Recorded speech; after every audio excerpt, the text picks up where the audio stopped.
Hey, y'all. Welcome back to the Champagne Wives podcast. I'm your host, Kelly. And I'm your co-host, Nicole.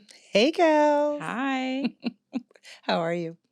I'm good. Mm-hmm. I'm good, but tired. Yeah. Yeah. Why are I you tired? had a full weekend this past weekend. Mm-hmm. So celebrated my husband's birthday on Friday. His birthday was on Thursday, Okay. but I threw him a party on Friday. Mm-hmm. So I had been like planning a month for this party. Mm-hmm. It was a milestone birthday, as you are aware. I'm over here And I pretending had like, to, oh, hearing it for the first time. I know, and I had to cram for my listeners. I had to cram a milestone birthday celebration into the planning part of it into 3 weeks. Yeah. And y'all know me. I am a Virgo. And I like to take my time, plan things out, Mm-hmm. get it right, think it through, rethink it again. But I just didn't have the luxury to do that. It was, Yeah. 1, 2, 3, go. And then if you also know anything about me and a Virgo, perfection is everything. Mm-hmm. Non-perfection is like death. I can't take it. Like I just literally, I don't know, which is probably in line with what we're going to talk about tonight. But yeah, like I have to have perfection. If I have a vision, like I like to see it executed to perfection, flawlessly. And so it was, but it was just such an exhausting process. But we had such a good time.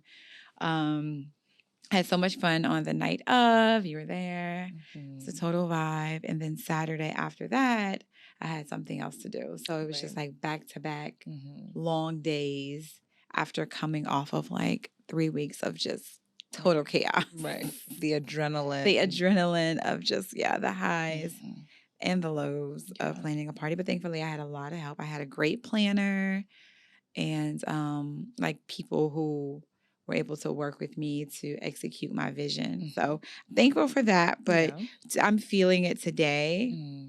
Well, you don't look it. Thank you. Look good. Thank you. I'm feeling it though. I am definitely feeling it. So, but yeah, that was my weekend. Well, you did a great job. Thank you. I appreciate it. For the listeners, it was beautifully produced and curated and envisioned and executed. So I had a time. Thank you. A whole time. Yeah, I did really, too. really a good job. Thank you. I appreciate that. I mean, it was just my vision, right? All the credit goes to, well, a lot of the credit goes to like my event planner. She was really good because she was able to capture my vision, understand who she was working with, and just like my level of taste and expectation, and be able to execute on that. Yeah. Like I think a lot of times, like when you hire people to plan parties for you, like they don't necessarily align always with like how you want things to be, right? Like, they may not always get the vision or understand like the quality in which, a person likes things. And so this particular planner definitely got it. Like she got my vision. She got me as a person. It was just a perfect match made in heaven. And we were able to execute the party, the planning, and the planning of the party and the party seamlessly. Like they stayed the whole night, the staff, like I didn't have to do anything. I have to lift a finger when I got there. Like everything was already taken care of. So yeah, I'm glad you enjoyed it. I sure did. Executed in the way that only a champagne wife could. It's very nice. Yeah, it was a nice time. And that was my Friday too. And then Saturday, had a couple of errands to run. And then I went to a little cooking class. Me and the man went to a cooking class, and that was fun. A nice intimate cooking event with like like one family of 4 and then like 4 couples. So it was quite nice. And we made jambalaya and crawfish bread and some cabbage or some coleslaw that I cannot remember the name of it, but it is very, very Creole in its pronunciation. And it was a good time. We ate, and then church on Sunday and football. Football. Sad about the Ravens.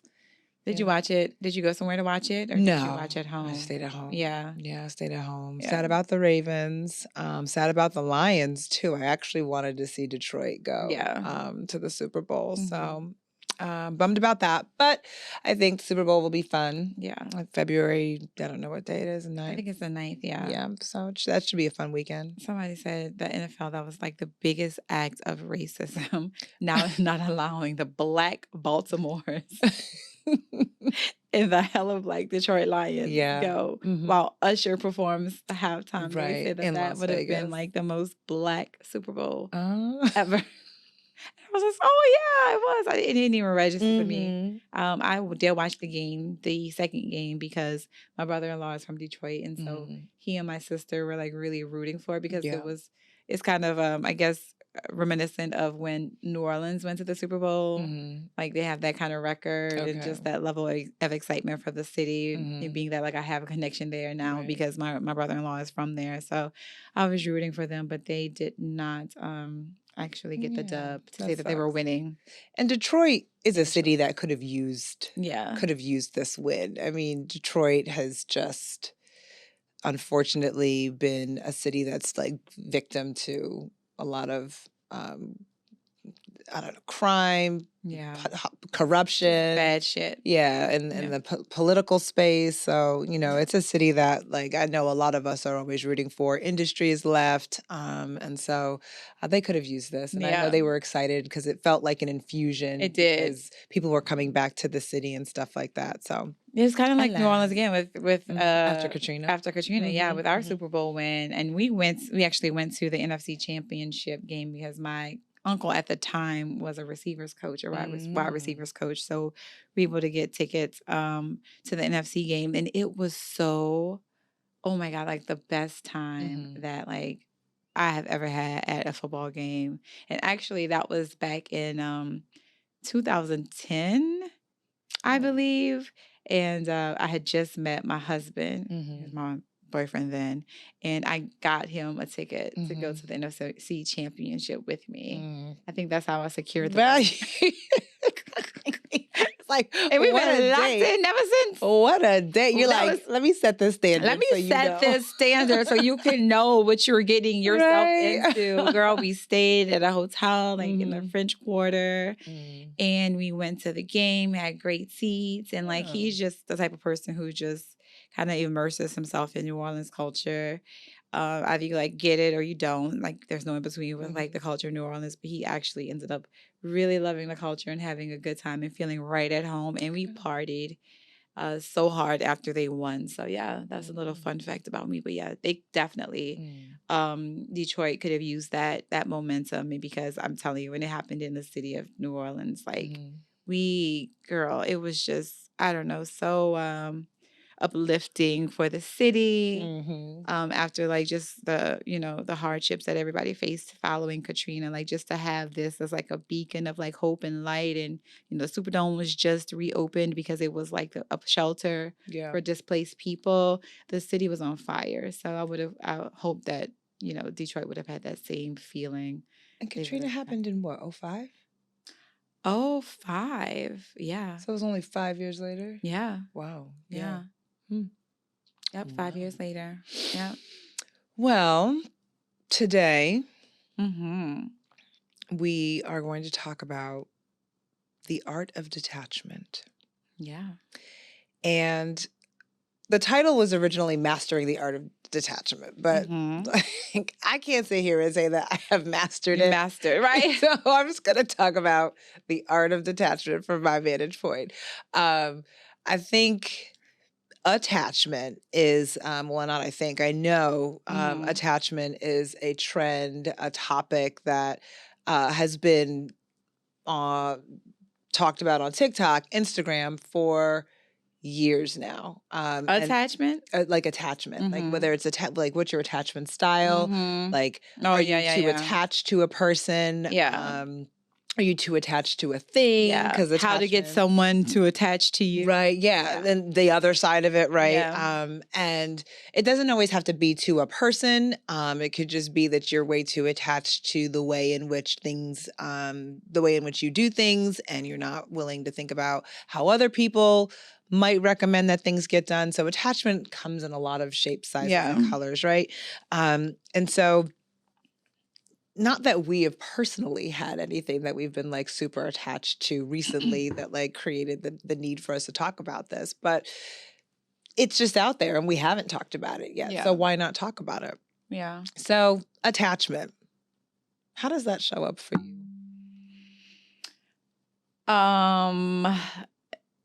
How does it show up for me? Attachment or detachment? Well, attachment. Okay. And then I guess the follow-up question is detachment. I guess attachment shows up for me in the form of control, like trying to control the outcome of different circumstances or scenarios. And so, again, we've talked about this before on the podcast, and I've, it's not a secret that like a lot of my anxiety comes from, just my desire and need to control the outcome and thinking about like probably shit that I shouldn't even be thinking about. But I think for me, what I have struggled with when it comes down to attachment is control. Yeah, not having it. Yeah, that's insightful. For me, it shows up in just stubbornness. Like, it's in what way? I'm interested. I'm like, okay, because in my mind, I'm like, okay. At first, I'm like, really, but then I'm like, okay, I can see that. Yeah, I think it's a stubble, not a stubble, a subtle stubborn. A subtle stubbornness. Yeah, that you have. Yeah. Yes. And it's just when I'm married to an idea, I get fixated on it. Yeah. Right. And I have to check myself and just say, okay, are you just married to the idea for the sake of being married to the idea, or are you like married to the idea because you feel very, very strongly about this? Yeah. So sometimes it's just stubbornness, and it's not intentional. More often than not, if like I'm at an impasse with somebody, I just have to, take 5 and figure out like, are you being stubborn here? Are you being closed-minded? Are you not thinking about things a little bit more broadly? But yeah, that's how like attachment for me shows up, and it's hard to let go. Yeah. It's really hard to let go, and so that can show up as ideas. It can show up sometimes even like relationally as well. So yeah, that's what it is for me. But how do you deal with that though? Stubbornness. I guess you said it recognizing. Like, yeah. It's so when I feel it's a lot of emotional intelligence, I'm gonna tell you. And like I think I've talked about it on this podcast before, but like Travis Bradberry's Emotional Intelligence 2.0, that book changed my life because it really helped me understand. These lights are really bright, so I feel like a moth to a flame, just drawn. Keep looking up. I'm trying not to look at it. I'm trying not to look at it, but all I see now are the lights. But it's a book that changed my life because it helped me recognize the physical signs and displays that like that I get when I'm feeling like I'm just too attached to something. Yeah. So when my throat starts to close or when I just feel like a rise in my chest, I'm like, okay, you got to understand, like pause, like don't engage anymore. Figure out what the fuck is going on and think this through. Yeah. I think the pause is really important. Because I guess for me and like the thing in which I'm attached to, I can get fixated. Right? Like I can get fixated on something, a circumstance, an issue, a thought, like literally. And it will drive me crazy. But sometimes that's your intuition too. But again, you have to be able to decipher between intuition and just like overthinking things, because and what I have learned is that intuition is your gut. Everything else is your head. So the feeling of intuition, if there's something that's not right, usually comes with like an upset feeling in my stomach, Mhm. butterflies, just a sour feeling. Right. But if it's just, thoughts that are intrusive, then they're just in my head. Okay. I don't feel anything from Nothing it. physical. Nothing physical. Mm. I don't feel anything from it. It's just in my head. Mm. And then I can tell those thoughts to calm down or replace those thoughts with something else, something more positive. Right. And so, and that's like the pause, right? Taking a minute to say, okay, is this a feeling or is this a thought? Right. And if it is a thought, then just, again, replacing it with something more positive or just telling my mind to just stop. You're being irrational now. Right. And then it just goes away. Intuition, it don't just, just stop. Stop it now. Intuition, it don't go away like that. Yeah, you know what I mean? It's just, it's a nagging feeling that is continuous. So I am very, very thoughtful about that. And then also what I've come to learn is that, security is an illusion. The thought of security is an illusion. And because I was so held up on, what I grew up with, right? Seeing my parents work, jobs, the same jobs for 30 plus a year, retiring just to provide a house and, things for the family and just being able to have that stability. Now that is great for them, but that's not all. And I just use that as kind of like an example. It could be stability in anything, a relationship, a career, a job, whatever the case may be, health. It's an illusion because any of those things can be taken from you at any moment. But what you have to do is, find a way to move on from it and not dwell on it or dwell in it. And so that has also helped me to kind of detach from my attachment of trying to control. Because one, I just can't. And then two, trying to be on a constant pursuit of stability and perfection is just not real. Yeah. It's not in line with the human experience. Right. Right. When that human experience is wrapped up in so many amazing and beautiful things and flawed things that just allow for me to just have perspective. Yeah. And it helps me formulate gratitude. And makes you stronger, brings you closer to God, aligns you closer to your purpose. Yes. And you can't really do that. You can't really get that when you're in constant pursuit of perfection. Or you're in comfort. Or you're stagnant. You're in stagnant and comfort. Yeah. It's just not real. It's just like an unrealistic expectation that everything is going to be great all the time. That's just not the case. And I think a lot of people, who suffer from mental illness, specifically in suicidal thoughts, struggle with the concept of, being able to move past situations that they deem as just too extremely heavy to be able to get over. And so again, the work is not easy. I've had to do a lot of soul searching and digging, and I still find myself falling victim to having to be in control of things, again, circumstances, situations. But it's something that I feel that once I'm not mastered it, but once it has been under control for me, provides me with just a greater state of peace. Peace. And that's very okay to be in pursuit. Exactly. That's a fun chase. Exactly. Right. Exactly. So and again, 2024 is all about peace for me.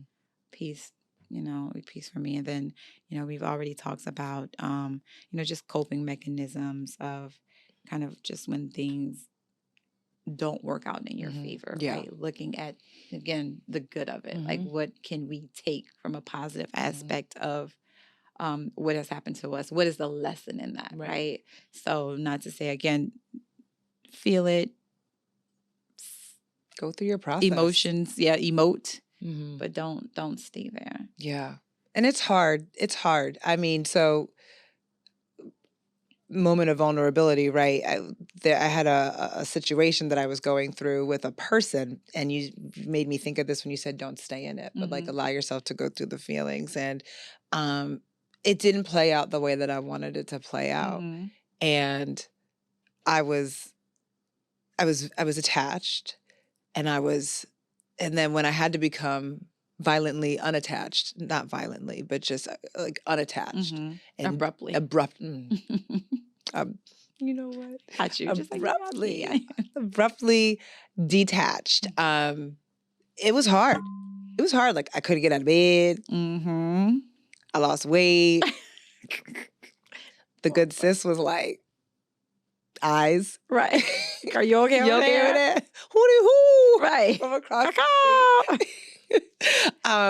but I had to go through my process, right? Like when you're dealing with becoming unattached or separating, you have to go through your process of coming to terms with it. Yeah. Being in a state of disbelief, and then having that level of denial, and then coming back to terms with it and telling yourself to snap out of it. Whatever your process is. But becoming unattached was easy. Like it got easier as time went on, and I realized like you can't snap yourself out of this. You've got to let yourself process it, and it might mean that you're in bed for a whole weekend, ordering DoorDash and watching, or binging something. But it also might mean that you got to get your life together because you have responsibilities that are dependent on you. Yeah.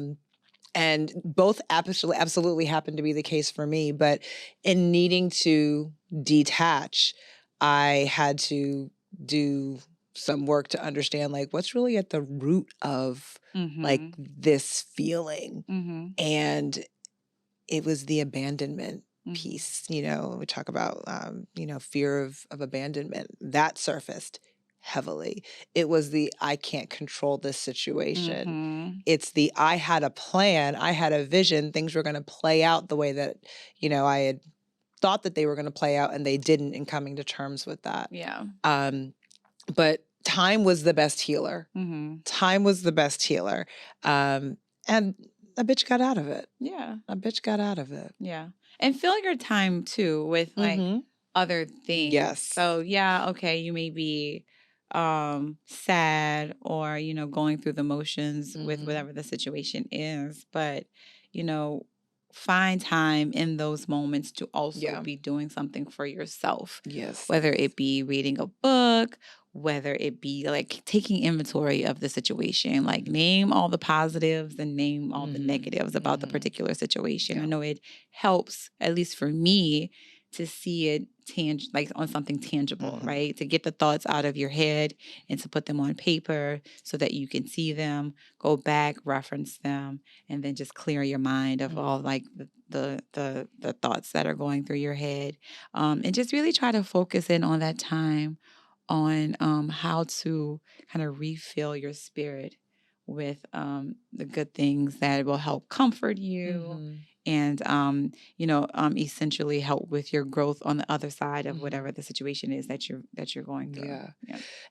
And for the girlies, right? Because, right now, social media, not right now, but for a long time, social media has always been like, share your stories and do this and do that, especially like on Instagram. Let them know that you've moved on with your life, and then you're going to check your stories. This was never my story, child, but like you're going to check your story to see if this person looked at it and stuff like that.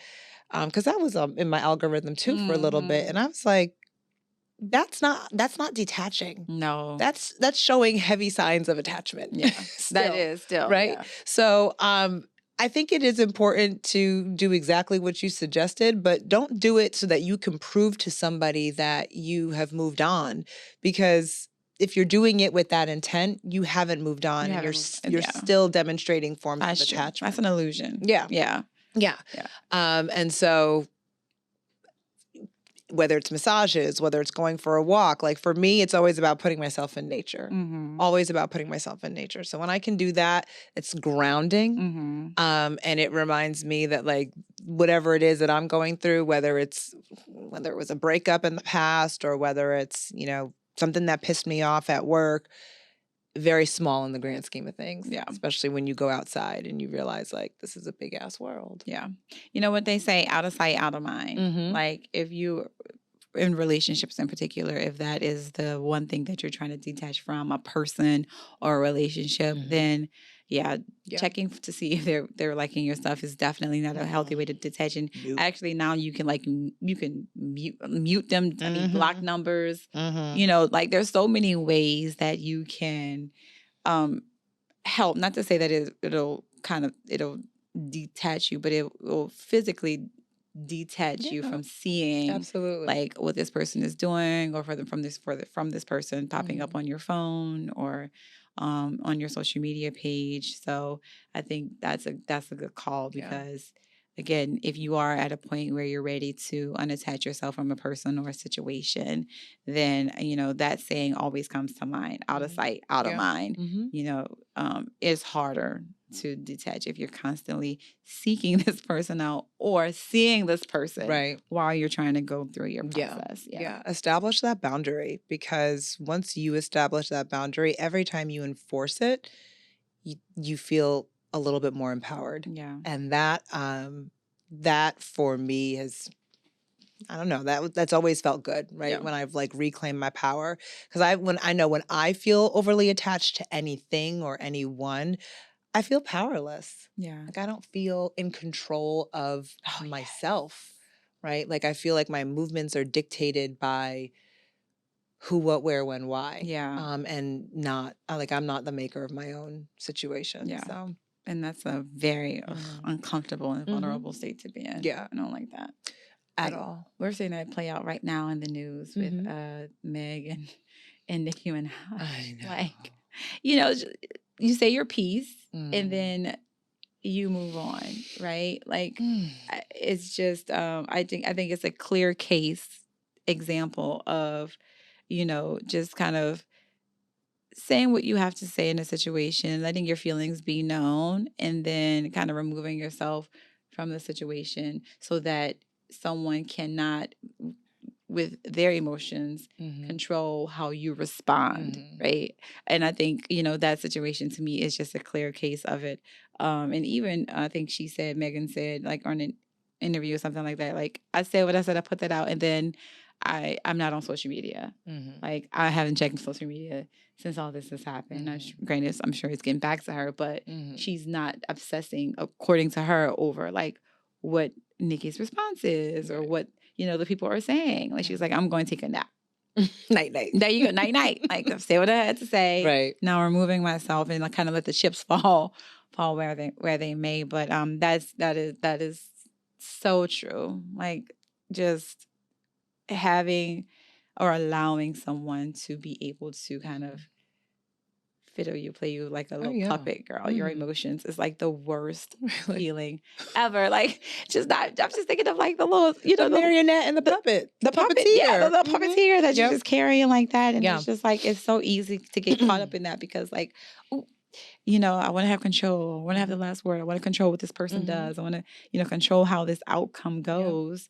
But it's too much. Like, it's just too much. Yeah. It's exhausting. Yeah. The art of letting go. Yeah. I mean, it's just when you just realize that this is not something I want to do. This isn't anything that I want to be a part of anymore. Again, like that boundary and being able to enforce it and being able to walk away is beyond empowering for me. So I don't know if there's anything really else to talk about on this one. I don't want to beat a dead horse. Yeah. I think everybody has their own example or experience around detachment, and in most cases it's probably related to a person, and that's okay. But I will tell you, the opportunity to become unattached is very freeing. And so if you are watching this episode or listening to this episode and you find yourself in the swirl of it on the merry-go-round, and we always talk about boundaries. We talk about standards, more importantly, and being able to maintain those standards. If you don't feel like you are being treated the way that you want to be treated, or you are getting the level of respect that you know you are deserving of, allow yourself to get off the merry-go-round. And if you've been on it for a while, it's probably because you're attached. And if you don't feel that you are getting what you deserve out of that relationship, start looking at the reasons behind that attachment and start establishing those boundaries once you understand those reasons. Because a person will do what you let them do to you. That's right. You know? Yeah. So. And a hit dog will holler. Speaking of which, I just had to throw that in there. I know. So you want to get into what's popping? Let's get into what's popping because let's go to what's popping. You touched on it. Yes. And so, I think it'd be good to bring the people up to speed because so much has happened over the weekend. So much has happened over the weekend. And I think that the most entertaining thing, at least for me, the one thing that has me attached is this battle, this beef between Nicki Minaj and Meg Thee Stallion. So real quick before I get into it, are you team Meg or team Nicki? I know you're from New York. And Caribbean. And Caribbean. And, you know, we have roots and origins of Nicole in our name. Oh, I don't know. You got to just pick one. This is like, who's your favorite child? Like, I love them both.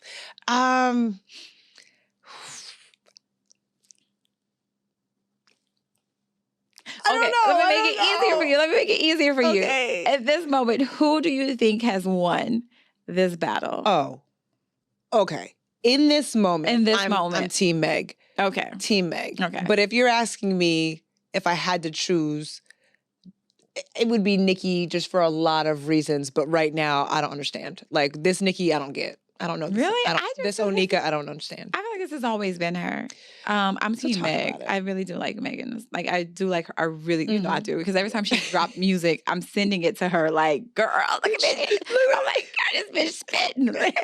So all day, I am Team Meg. Okay. So anyway, back to the story for those of you who live under a rock. Yeah. So apparently, Nicki has been coming at her with subliminals for like some years, which me personally don't know about. This is just what I've heard and what I've seen. I did from people online who are explaining this beef because I didn't know they had beef. So because they had done a whole song together. Yeah, so apparently she had been sending subliminals, but you know, Meg worked with Cardi, and I believe Cardi and Nicki have their issues. And so I'm thinking that may have something to do with it. So apparently Nicki had been throwing subliminals at Meg for some time now, and Meg had been saying anything. I could believe it's true because of all of like the beefs I feel like Nicki has had. Like I feel like Nicki Minaj has had like quite a few beefs with like female rappers and people in the industry. So I guess Meg just got fed up and she was just like, let me drop this record, which she usually does. Like she's not the type of person that's at least from what I've seen that's just like, you know, talking about people, being messy online. Correct me if I'm wrong, but I just don't think that like she does that. And if in my case, like she's going litigate. Like I've seen her in court, child. She does. Like she's gonna litigate, and then she's gonna rap about it. Like that's what she does. And so she dropped a song called "Hiss." On, I don't know, this weekend. I don't know the day. And then it had Nicki spiraling out of control. Like because she dropped this one line about Megan's Law, which was a real clever bar. What was the bar? Clever. Huh? What was the bar? Sorry. These hoes mad at Megan. They ought to be mad at Megan's Law. Okay. So, no names. She didn't call no names. Okay. These hoes mad at Megan, but they ought to be mad at Megan's Law. Like I don't know why. Like she's not. I don't know why they're mad at me. What they need to be mad at. What they need to be mad at is Megan's Law, which is a play off of her name and a real law. Oh, okay. Yes, you missed that. Very much so. Okay, yeah. I was under said rock. You were under said rock. So Megan's Law is like this law that was made because of a minor who was, I think, killed by like a child molester, like a predator. Yes. Got it. Exactly. Go Yes. She didn't call anybody's name. She didn't at anybody, but she didn't need to. She didn't need to. Exactly. So she did call into the Breakfast Club like the following day once it dropped and everybody was buzzing about it. And she said, which is based in New York. She did. And at the end of it, she said, they were like, who are you talking to? She's like, you know what? I'm just speaking in general. If it resonate, it resonate. I'm going to just say this. A hit dog will holler. And baby, Nikki been hollering ever since. Just at the moon, howling at the moon, bitch. It's like this is like Fox Nikki, like Nikki Fox. She been howling at the moon, child, like Wolf Nikki. Like she's been howling. Okay. So she's been like 48 hours just ranting and raving on live. Her or Roman responding. And see, I don't get into all that because I think that's foolish. Like, they're the same people. Like, don't just call yourself Roman because you think you want to say whatever you want to say and put it into alter ego. You're too old for that. Okay. So she's been going off on live. She's just been ranting and raving and talking about everything. You're talking about her height, her shoe size, the fact that she was shot, the fact that she got one. I mean, her dead mother. She brought Tory Lanez into it, his toupee. Tory Lanez. She brought everything, every rumor that was ever out there about Meg Thee Stallion, girl. She has brought it, and then eventually she responded back with a diss track called Bigfoot.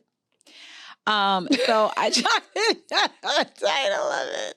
I didn't know the title. Yes, the name of the title was Bigfoot. So you've been under Sand Rock. I should have been talking to you about this. I have been, yes. But yeah, so this is what's happening now. So I'm thinking that Meg is gearing up for a comeback because how do you, I don't know. I'm not like a rap buff. I don't know like a lot about rap, but I think there are instances where you can go too far and like bringing up someone's deceased parent who everyone knows, like this girl Meg, she has lost both parents, and her struggle with dealing with that, and being a young girl in the industry and not having like the two people who love you the most and support you the most here to help her kind of navigate through everything has been such a challenge for her. Like that's not a secret. And so for that to be brought up in the midst of this, this battle where her name wasn't even mentioned, Nikki's name was never even mentioned. She could have just said nothing and people would have just speculated and it would have just blown over. I think it's wrong of her to do. So, but here we are. Two grown women. Well, I mean, Nikki is a grown ass woman. Grown. Meg is still. I mean, she's a young lady. Oh, okay, but So I won't say it's her. Like she's rapping. Like she's rapping. An adult's game. She's an adult's game, but she's rapping and she's rapping. I don't want to say fairly, but just smart. Smart. What Nikki is doing, in my opinion, is childish. Yeah. I don't disagree. There's nothing to disagree with. And we talked a little bit about this morning during the workout. Some go low and some go to hell. Yeah. And Nikki decided to go all the way to hell. And mentioned some things that, to be honest, like that's why I could never be a rapper, because you hurt my feelings, and and we fight it like it becomes real life. It's not entertainment. We fight for real life. Like the goons are coming to the streets, right? So I think that Nikki went way too low. Yeah. And bringing up the deceased parents and the whole like you wanted Roman, well Roman's here, and let's take accountability for the things that we say and we do. I agree with that. Like let's not blame it on an alter ego. And if we really give life to that alter ego, then, and that's not for entertainment purposes, then let's get into a therapist chair quickly, expeditiously. Yeah. So in this moment, I'm rooting for Meg. I want her to win. I want her to drop this album because now you're done giving us 2 singles. It's time. We're ready. We know you're independent. We saw you at Renaissance both nights here in Houston. Meg, we ready. drop this album. Let's go. Let's run That's these what- numbers up. It's going to be fire. And then I know Nicki has this tour, Pink Friday 2 tour, that's going to be hitting a lot of cities, probably internationally. I mean, and the thing is, like, Nicki, she's gonna make a lot of money this year. She's dropped the album. She's been on features, and she's going on a world tour. She's gonna make so much money this year. That's why I'm trying to understand, like, Nicki, you haven't been on tour in years, and so you don't need to get into the gutter with Cardi or with Meg in order to make money. Like, what you're doing at this point is really, I don't know, tarnishing your reputation as a solid female rap artist. Yeah. And arguably one of the best of this time. I won't say of all time, but of this time, like, of your generation. And so let's let your work be a part of your reputation and not this nasty side. Yeah. That's what her fans are saying. Mhm. But again, I still think this is just her personality. Like, this is not her first time at the rodeo. Like, she has, where there's smoke, there's fire. Yeah. And I believe that this is just very representative of, like, who she is. And she's not a girl's girl. Yeah, I know. Like, if you look at Nicki, like, she only really gets along with guys. Like, when you see her on any social media platform, she's constantly surrounded by a group of guys. Like, she's not a girl's girl. Meg is a girl's girl, right? And I think that anytime she's in a room with anybody who, for whatever reason, might be close to and or of equal talent, like, she feels the need to... She feels threatened. Yeah. Threatened and to tear them down. So, yeah. Yeah. And then aside for that too, like, she made her choices. Like, you know, like, she decided to marry who she married. I mean, I guess my understanding would be that, like you said, if you're in the rap space, it's fair game. Like, people could say anything. And so with that knowledge and understanding of, like, the decisions that you're making, like, you should have known that that would definitely be, like, a punching line for any and everybody. Yeah. So how mad can you really be that someone brings this up and you made the conscious decision to marry that? It's low hanging fruit. Yeah, it's at this point. It's picking it up off the ground. You, like, gave people the ammo. Like, you gave people ammo to, like, come for your neck. Yeah, for sure. And your work isn't strong enough to stand on its own when you have something that egregious. And, you know, your background. Exactly. And then allegedly you can't always come like the situation, you can't come back from that. Like, a good enough rapper like Meg will be able to completely, I don't know, like, knock her off of her game. Eviscerate her. Yeah, absolutely. And that's what's happening now because, you know, for what I've seen mostly online, like, a lot of people are Team Meg. A lot of people are talking about her having to hang it up. A lot of people are talking about her tarnishing her legacy. So, oh, wow. Yeah. Okay. Well, we'll see how this tour does and what these numbers produce. In the spirit of time, we'll just keep that as the what's poppin'. And we'll see where we are next week. With this you particular. Didn't have one? I know we were gonna do the other one about what? Was I supposed to have one? Oh, I thought you had one. You never what's poppin'? Well, my what's poppin' was gonna be this. Yeah, and you were gonna do the other one, but it's okay. No, it's fine. You did a great job. Because clearly I was living under a rock. Well, exactly. I mean, I didn't know about. There were certain elements that I didn't know about, but what I do know as far as their beef is concerned and kind of the origins of it all. Oh, like, they did Hot Girl Summer, her, Ty Dolla $ign, and Nicki. Yeah, and I think she thought she had an ally there, and then she went and did WAP. And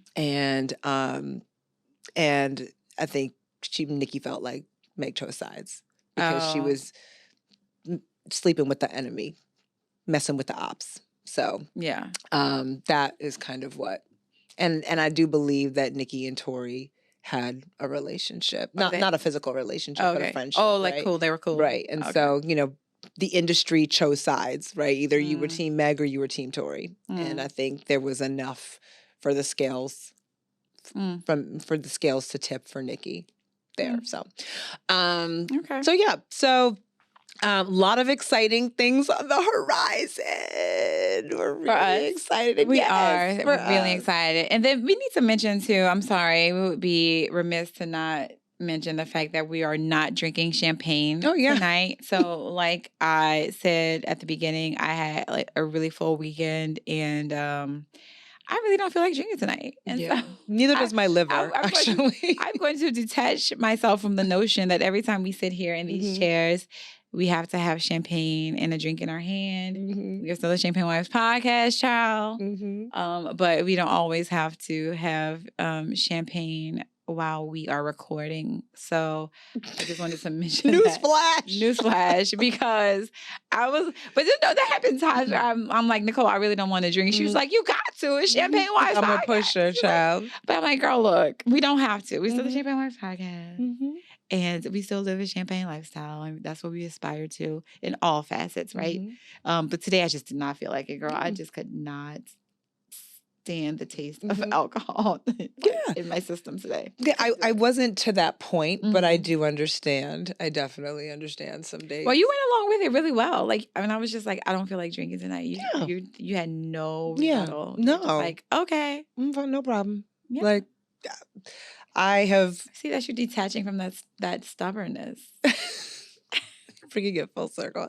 And honestly, like, I would love to just... I've said, like, I don't drink... Like, I drink on Monday when we record. I don't drink Tuesday, Wednesday. And then I'll pick it back up Thursday and Friday. And then I don't drink on Sundays. That's a lie. That's a lie on Sundays. Brunch after church. I'm letting you go along with this. I'm just watching you go along with this. Like, okay. And it's a sip of wine. It's nothing crazy. But, like, you know, I'm okay to not do it. Yeah. And sometimes... Where'd you go to brunch on Sunday? Oh, like yesterday? Yeah. The Warwick. Oh, okay. Yeah. How was it? Okay, off record. Okay. Off air. Okay, finish saying what you were saying. I'm done. Ambiance is always on 10. I like the Warwick for ambiance. So yeah, we have a lot of amazing things that are coming up. We announced last week that we will be at R&B in the Park, which is the 30th of March. Promises to be an amazing time. Yeah. I'm looking forward to that. Yeah, it's going to be a nice vibe. Yeah. And then we have another little thing that's up our sleeves that we're not ready to announce yet, but it's coming. And if you are in Houston, you're going to be really excited. And if you're not in Houston, you might want to try and get here. So we'll share details probably next week. I think we'll be in a good place to share details. Hopefully. But we're going to speak it into existence. Okay, yeah. Yes. And next week we have a pretty... Check our page too. Major announcement. Our stories, our posts. Yeah. We'll be announcing there as well. Yeah. So you know how to follow us and find us, Champagne Wives, on all the platforms. Keep running up those episodes. And that Anwar episode, Dating to Get Your Guy. Y'all are crazy. Y'all are real crazy, especially on YouTube with these comments, right? I just want to say this. Watch the full episode for context, because a lot of y'all just look at these shorts and think that that's the whole episode, when there's like, that's a minute and there's 46 other minutes worth of conversation. So social media is doing what it needs to do. It's capturing your attention, but I do want y'all to watch the full episodes, because there's a lot more insight and a lot more context for those clips, and they're intended to really drive you to the episode. And y'all comment like that was the full episode, and it's just silly to me. It's silly to me. So again, shout out to Anwar for coming and being a part of that episode, and for all of y'all who are spitting hate and vitriol.